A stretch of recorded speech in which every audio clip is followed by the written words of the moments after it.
November 20th, 2018, just getting an initial reaction to this report that's just come out. Source telling the New York Times, and there's a number of questions that people are going to have about this, I'm sure, but reportedly, President Trump wanted to order the Justice Department to prosecute James Comey and Hillary Clinton, and this was squashed by Don McGahn, who had been fired by Trump. And one of many reasons I'm sure people are going to question some of this info. It's coming through the New York Times for one, but also McGahn has had a conflict with Trump. He's said to be cooperating and working closely with Robert Mueller in this investigation, and Trump actually blamed McGahn for the Mueller probe at one point before firing him. Lambasted Don McGahn over the appointment of special counsel Robert Mueller that occurred while he served as White House counsel. So he had been fired, McGahn, and he is now talking to news outlets saying that President Trump asked him. This is what they're saying. There's a couple of questionable quotes here in the way that the New York Times is trying to frame this that I'll get into as well. But they're saying that President Trump told the White House counsel in the spring that he wanted to order the Justice Department to prosecute two of his political adversaries, his 2016 challenger, Hillary Clinton, and the former FBI director, James Comey, according to two people familiar with the conversation. The lawyer, Donald McGahn, had denied this reported request from the president, saying that he had no authority to order a prosecution. Mr. McGahn said that while he could request an investigation, that too could prompt accusations of abuse of power. To underscore his point, Mr. McGahn had White House lawyers write a memo for Mr. Trump warning that if he asked law enforcement to investigate his rivals, he could face a range of consequences, including possible impeachment. Now, the fact that he was trying to make Trump worried with those allegations, that he was giving Trump those warnings, you have to wonder how valid that is, and what kind of, what would those warnings even mean with the way that they've been, as if they've been going easy on Trump. Now, they're going to possibly say that he's abusing his power. Who's going to say that he's abusing his power? The people that have been taking him on, it's not as if they've been going easy on him anyway. So I don't know if he would have even tried to use that excuse, as if Trump would buy that if he had. Also, the way that they're saying, they also give one quote as well about, this is from the New York Times. The way the New York Times frames this here, where they say that the encounter, and again, this is the New York Times saying this, and I think it's obvious, an obvious example of their bias when they frame this story this way, saying that the encounter was one of the most blatant examples yet of how Mr. Trump views the typically independent Justice Department as a tool to be wielded against his political enemies. It took on additional significance in recent weeks when Mr. McGahn left the White House and Mr. Trump appointed a relatively inexperienced political loyalist, Matthew Whitaker, as acting attorney general. There's been a big push from a number of political opponents trying to get Whitaker to recuse himself from the Mueller probe as well. But where they say that Trump, this was an example of Trump trying to use the DOJ as a political tool against his political enemies. You have to wonder if there's anything more to that. Like, why is the New York Times framing this story that way? Is it possible that the DOJ is working on something? Is it possible that Trump and the DOJ is working on something behind the scenes, and they're trying to get out ahead of something that could be coming from the DOJ, trying to say, oh, it would be terrible if Trump used the DOJ to take on political enemies? Does this former White House counsel, does McGahn, the New York Times, are they alluding to anything else here by saying, oh, this is a terrible example in the way that they're trying to frame this, at least the way that they're explaining this story? They say that it's unclear whether Mr. Trump read Mr. McGahn's memo or whether he pursued the prosecutions further, but the president has continued to privately discuss the matter, including the possible appointment of a second special counsel to investigate both Mrs. Clinton and Mr. Comey. According to two people who have spoken to Mr. Trump about the issue, he has also reportedly expressed disappointment in the FBI director, Christopher A. Wray, for failing to more aggressively investigate Mrs. Clinton, saying that his approach is weak. White House spokesman has declined to comment. Spokeswoman for the FBI declined to comment on the president's criticism of Mr. Wray, whom he appointed last year after firing Mr. Comey. Mr. McGahn will not comment on his legal advice to the president, said his lawyer. Like any client, the president is entitled to confidentiality. Mr. McGahn would point out, though, that the president never, to his knowledge, ordered that anyone prosecute Hillary Clinton or James Comey. So they're going, I guess McGahn is going through these other sources. These other sources are speaking on behalf of McGahn to the New York Times, but his lawyer is denying it. I guess you're wondering how involved McGahn is in spreading this info to the media here.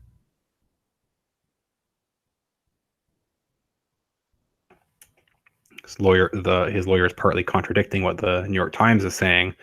They do say it's not clear which accusations Mr. Trump wanted prosecutors to pursue. He's accused Mr. Comey of illegally having classified information shared with the New York Times in a memo.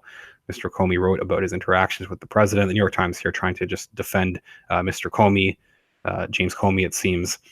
There's a number of other things that President Trump could go after Comey for that they're not addressing here. But they do say Mr. Trump's lawyers also privately asked the Justice Department last year to investigate Mr. Comey for mishandling sensitive government information as well for his role in the Clinton email investigation. Law enforcement officials have declined their requests. Mr. Comey is a witness against the president in the investigation by the special counsel by Mueller. Mr. Trump had also grown frustrated with Mr. Wray, they're saying, for what the president sees as his failure to investigate Mrs. Clinton's role in the Obama administration's decision to allow the Russian nuclear agency to buy a uranium mining company. Conservatives have long pointed out this is a major scandal. It's regularly pointed out that they have made these donations. They'd made these donations to the Clinton family foundation by people associated with this company. It seems evidence of corruption. In his conversation with Mr. McGahn, the president asked what stopped him from ordering the Justice Department. So he'd reportedly asked, President Trump wanted to know what was stopping them from ordering the Justice Department to investigate Mr. Comey and Mrs. Clinton. Two people familiar with the conversation have told the media today. They said that he did have that authority, Mr. McGahn said, but warned that making such a request could create a series of problems. Mr. McGahn promised to write a memo outlining the president's authorities. In the days that followed, lawyers in the White House counsel's office wrote a several-page document in which they strongly cautioned Mr. Trump against asking the Justice Department to investigate anyone. The lawyers laid out a series of consequences. For starters, Justice Department lawyers could refuse to follow Mr. Trump's orders even before an investigation began, setting off another political firestorm. If charges were brought, judges could dismiss them, and Congress, they added, could investigate. Congress could investigate the president's role in a prosecution and begin impeachment proceedings. Ultimately, the lawyers warned Mr. Trump could be voted out of office if voters believed he had abused his power. I close off saying, for decades, White House aides have routinely sought to shield presidents from decisions related to criminal cases or even from talking about them publicly. Presidential meddling could undermine the legitimacy of prosecutions by attaching political overtones to investigations in which career law enforcement officials followed the evidence and the law, perhaps more than any president since Nixon. This could be they talk about they're going into sort of an attack on Trump here. The Times here. They say, in addition, Mr. Trump has attacked the integrity of the Justice Department officials, claiming they are on a witch hunt to bring him down. It's the conflict between him and Mueller. Talk about. And they do say that there have been regular calls since Mr. Trump had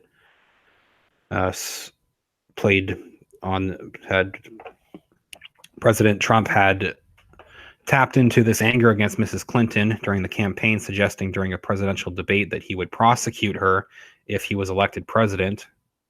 Quote from President Trump from the campaign, he said, "If I win, I'm going to instruct my attorney general to get a special prosecutor to look into your situation." It's just awfully good that someone with the temperament of Donald Trump is not in charge of the law in our country, Mrs. Clinton replied during the debate. And Mr. Trump had said, because you would be in jail. That's what President Trump famously said during that debate. You know, there's been some speculation that he'd backed off, and in some public comments, people have noted that he'd gone after the Clintons in public less after the election, 2 weeks after his victory. Said, "I don't want to hurt the Clintons. I really don't. She went through a lot, suffered greatly in many different ways. I'm not looking to hurt them at all. The campaign was vicious." But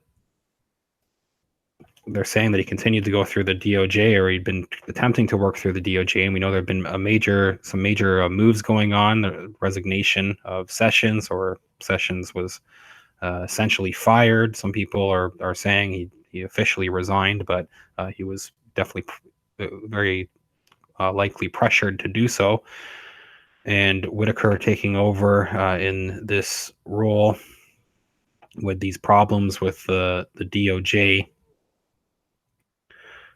and McGahn as well. He'd already brought up issues with McGahn's role with Mueller's special counsel. So it sounds this is what the official story is. Obviously, it's coming from the New York Times. I guess just to conclude, I do have the article linked in the video description. I'm wondering if this does play into anything else going on at the DOJ, any of these other resignations. Obviously, it is questionable, the source. Yes, it's coming from the New York Times. Yes, it's coming from reportedly. Well, the New York Times is saying that it's people that are familiar with conversations between McGahn and Trump. McGahn's lawyer is not exactly, they are not confirming that this exact conversation went on. But if McGahn is also involved here, could this be misinfo against Trump? Could this be Trump enemies or Trump opponents trying to push this through this new narrative through the New York Times? Again, possibly to get ahead of something that is going on with Trump and the DOJ. Why are they emphasizing that this would have been an abuse of power? This thing that they claim this attempt to prosecute Comey and Clinton. It's just odd how they're talking about this story. Let me know what you think. I will follow up with any additional details. I do have a link to my Patreon and PayPal accounts in the video description, patreon.com/realityreader. Thanks to everybody that supports the channel through there. A couple dollars even makes a huge difference. I have a link to the original article too if you want to take a look. I'll follow up soon. Thank you.